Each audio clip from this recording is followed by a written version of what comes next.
दोस्तों, क्या आप जानना चाहते हैं कि अखंड ज्योत हमें घी से जलाना चाहिए या तेल से, और अगर तेल से तो कौन से तेल से, और 9 दिन तक अखंड ज्योत जलाने में हमें कितना तेल या घी का प्रयोग करना पड़ेगा?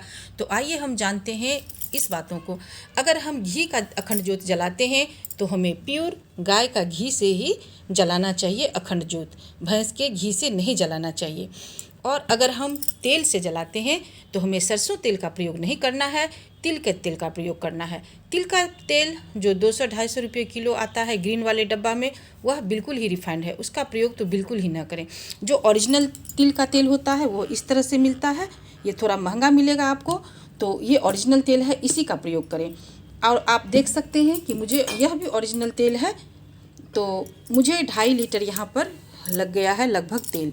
ये देखिए, एक बिल्कुल ख़त्म हो गया, एक में से अभी दे रहे हैं, ये दूसरा भी ख़त्म हो चुका, तो लगभग